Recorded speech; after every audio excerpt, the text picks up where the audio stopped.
Hello, this is the LEGO Ninjago Lloyd's Mech Battle EVO set. It has 223 pieces and I built it live over on my Twitch channel. It cost me $20 US, 20, and you can find it tagged on the video. Both of these mechs follow the current/new standard for small and simple mechs where you have bent knees and elbows, but no articulation at either of those, thanks to the larger pieces that were introduced about a year ago. Makes it easy to play with, easy to pose, but definitely limits posability.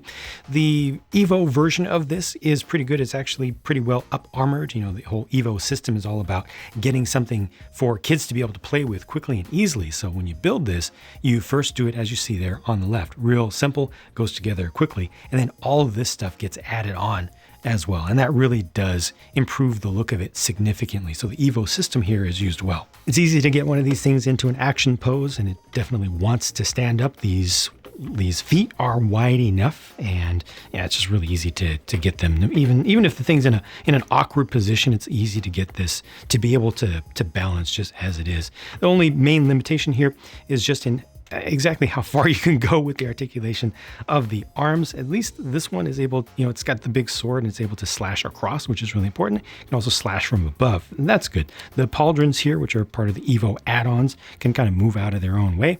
And if you want to, you can do a little bit of customization with the wing setup. It's not really a wing, but you kind of pretend it's a wing by simply turning it around. Actually, you don't even have to do that. Just flip it like this. See, now it looks like something that might be able to fly potentially. Just have these hang behind a little bit. It's even got boosters, little rockets on the backs of the calves there. Yeah, that actually is pretty nice. That is a print. There's one on either side. That's good to see. That's a print. We've seen that before. And then this is a print. So quality here is pretty good.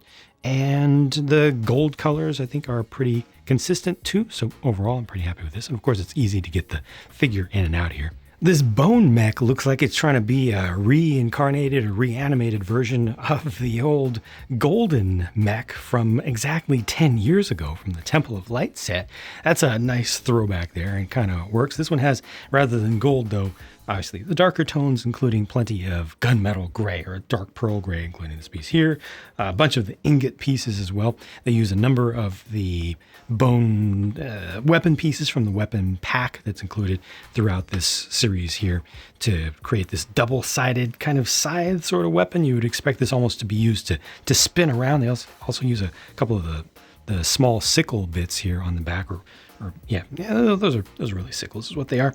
However, this one has a lot more trouble with articulation, with the limited joint movement with the weapon here, because this weapon really wants to be used in different ways. It wants to be swung different ways, and there just isn't a whole lot of room for the mech itself to kind of get out of its own way. So he's going to be hitting himself and slashing himself up a lot, and it's difficult to get this to angle. So the play value here, given the weapon that's included, is not so good. This would actually work better if you just leave this off and just think of it this way, because at least then you've got just a straight up and down, you know, nothing's getting in the way, nothing's breaking off. But of course, you can simply do this. It does have the clip on the other side. So I recommend this for a much better play experience. It might even look better because you can pose it in a more imposing way, I think. And for this one, you've got a more significant built up, like brick built front to it, but once again, easy access to the figure. Here's a closer look at Golden Lloyd, and this is a Bone Warrior. The print for the face of Bone Warrior here actually looks pretty good. Looks better than I think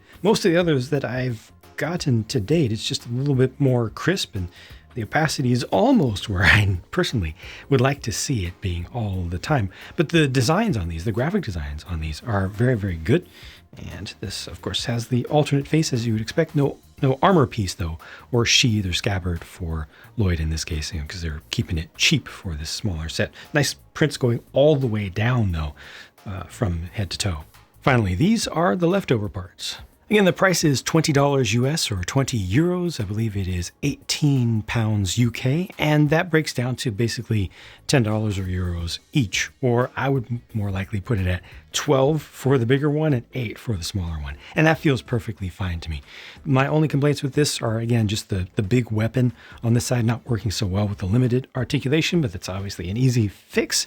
And there's no clip on the body of the Lloyd mech to hold on to his katana when he's piloting the thing, but he can always just put it in the other hand and just have a short sword use like a Tonto over there or something. So that's perfectly fine. Also, it's always nice to include a hairpiece, but in this particular case, I think for the Ninja and in a lower cost set, I'm willing to accept the compromise. It doesn't bother me in a case like this that they don't include the extra hairpiece, but more expensive sets, in many cases, you'll still see me call that out. Overall, I think this is a pretty successful set. Needs a little bit of modification to be more fun to play with, but looks fine and otherwise just generally does its job at a reasonable price. Those are my thoughts. Thanks for watching. I'll talk to you again soon.